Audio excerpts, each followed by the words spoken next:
भवानी दत्त के लड़के से नहीं संभली तो बेच बाच कर चल दिया और आज हल्द्वानी में अच्छा कारोबार कर रहा है। यही सोचकर मैंने कहा, तुम तो मुझ पर ही गर्म हो गए। मथुरा ने तटस्थ भाव से कहा।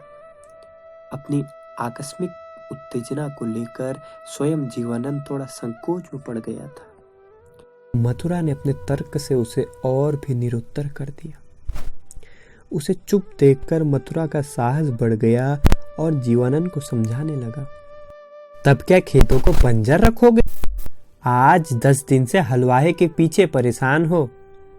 भैया कोई दूसरी जाति का आदम होता तो खुद ही जोत बो लेता, लेकिन हम लोगों के लिए तो इसका भी निषेध है। बिरादर लोग जात से बाहर कर देंगे। बाल बच्चे वाले आदमी को रोटी बेटी दोनों का ही ख्याल रखना पड़ता है। इतना पैसा पास नहीं कि मजदूरी पर हलवाही करवाएं। तब चारा क्या है? मथुरा की बातें उसे चल लगी। जीवानंद का क्या उत्तर देगा? घर लौटकर जीवानंद ने फिर एक बार पदम से अनुरोध करने का निश्चय किया। वो इस बार उससे साफ साफ बातें करेगा। अपनी स्थिति स्पष्ट करने के साथ ही वो अपने पुश्तैनी संबंधों का हवाला देगा और कहीं से रुपया हाथ में आने पर कमी बेसी समझ लेने की बात भी कहेगा। शायद पदम मान जाए। तभी उसे पदम का अंतिम बहाना याद आ गया। हलवाही के लिए उन दिनों दोनों के अपने अपने बैलों का जोड़ा था। जीवानंद का बायां और पदम का दाहिना बैल। लेकिन पिछली बार पदम ने कहा था कि वह आने ही वाला था, उसका बैल बीमार पड़ गया। जल्दी में कोई इंतजाम नहीं हो सका। धनराम जी का दाहिना बैल इस जोड़े का है, परंतु वो भी नहीं मिला। उसने सोचा पदम के घर जाने से पहले धनीराम से मिलकर बैल की बात पक्की कर ली जाए। धनराम जी भले आदमी थे। उन्होंने पूरी बात सुनकर हामी भर दी। पूरी तरह तैयार होकर और मन ही मन अपनी दलीलों को दुहारता हुआ जीवानंद जब पदम के गांव की ओर चला तो सांझ ढल गई थी। उसने निश्चय किया कि कैसी भी परिस्थिति हो वह अपने आप को संयत रखेगा। 20-25 झोपड़ी नुमा घरों का छोटा सा गांव अंधेरे में डूबा सा लग रहा था। किसी किसी घर के बाहर चीड़ की मसाल के आलोक में कोई लकड़ी फाड़ रहा था। कोई गाय भैंस की टहल करा रहा था। किसी घर से बच्चे की रोने की आवाज़ आ रही थी और कहीं किसी घर से बर्तन मांजने का स्वर सुनाई दे रहा था। थके मादे काम से लौटे हुए उन लोगों का संसार अब अपनी अपनी गृहस्थी में व्यस्त था।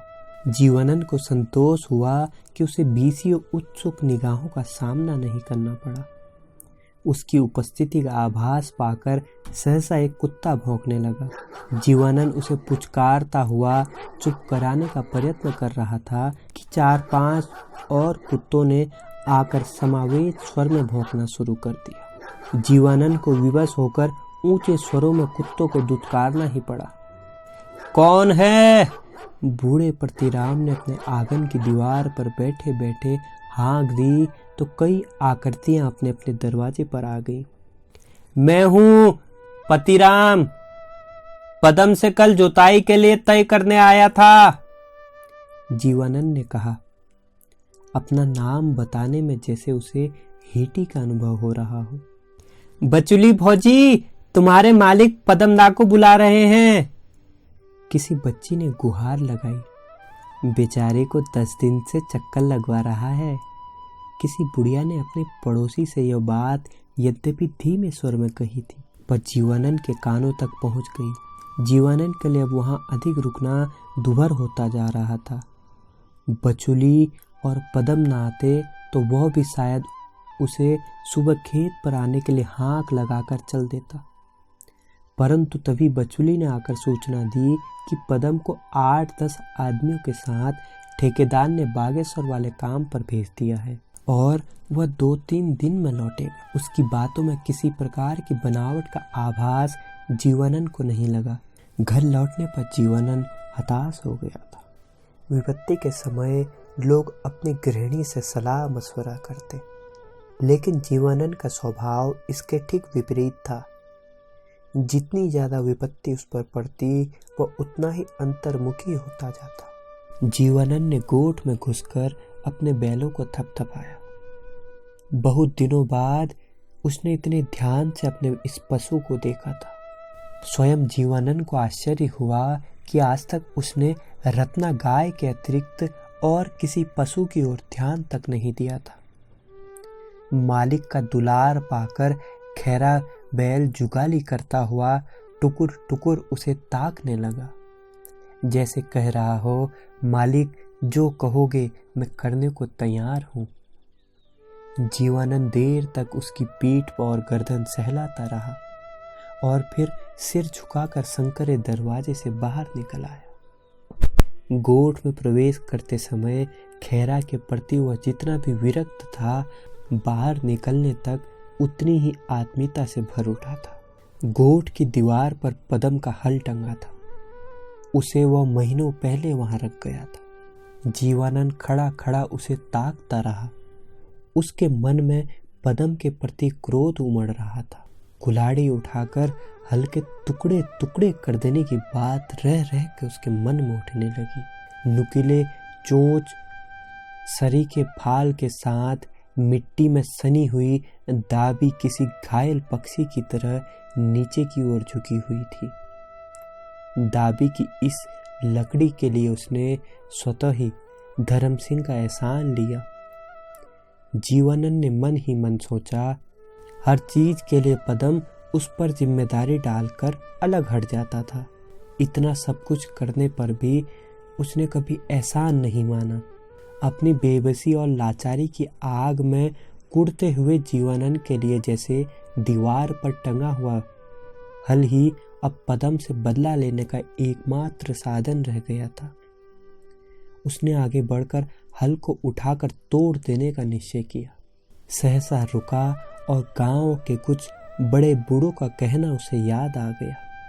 उसकी बिरादरी में चिंतामणि की मृत्यु हल छू लेने की वजह से हुई थी। वह स्वयं इस बात पर विश्वास नहीं करता, पर कहने वालों को कौन रोक सकता है। कहते हैं किसी तीज त्योहार के मौके पर उसकी माँ घर पर लिपाई कर रही थी। गोठ की दीवार पर टंगे हल को हटाने की जरूरत पड़ी तो उन्होंने हलवाहे को हाँक दी। हलवाहा दाएं बाएं रहता होगा। देर तक प्रतीक्षा करने पर भी जब हलवाहा नहीं आया और माँ उसे कोसने लगी तो चिंतामणि ने झल्ला कर हल उठाकर एक ओर रख दिया। माँ रोकती रह गई, पर वे स्वराजी आदमी ठहरे।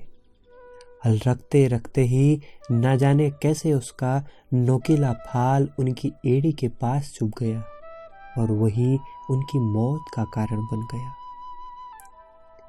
सिर झुकाकर वो घर के अंदर घुस गया और हाथ पैर धोकर संध्या करने लगा। दूसरे दिन सुबह तड़ाके ही अपने आंगन के छोर पर खड़े बद्री प्रधान ने एक नज़र नदी के किनारे अपने खेतों पर डाली।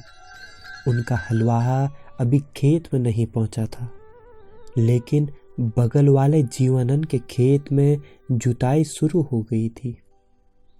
उन्हें यह सोचकर थोड़ी निराशा हुई कि जीवानंद ने पदम को आखिर राजी कर ही लिया। बद्री प्रधान अपनी उत्सुकता रोक नहीं पाए। टहलते टहलते नदी की ओर चल गए। जो कुछ उन्होंने देखा उसे देखकर उन्हें सहसा विश्वास नहीं हुआ और क्रोध और घृणा तथा ग्लानि के कारण उनका सारा शरीर कांपने लगा। कुलघातक जिबुआ स्वयं हल चला रहा था। फाल की टेढ़ी मेढ़ी लकीरें उसके नौसिखिएपन की गवाही दे रही थी। आप सभी सुन रहे थे शेखर जोशी द्वारा लिखित हलवाहा कहानी। अगर आपको ये कहानी पसंद आई हो तो शेयर कीजिएगा और ऐसे ही अन्य कहानी सुनने के लिए हमारे चैनल फागुनवाणी को सब्सक्राइब कीजिएगा। मिलते हैं एक नई कहानी के साथ। मुझे दीजिए इजाज़त। तब तक के लिए नमस्कार।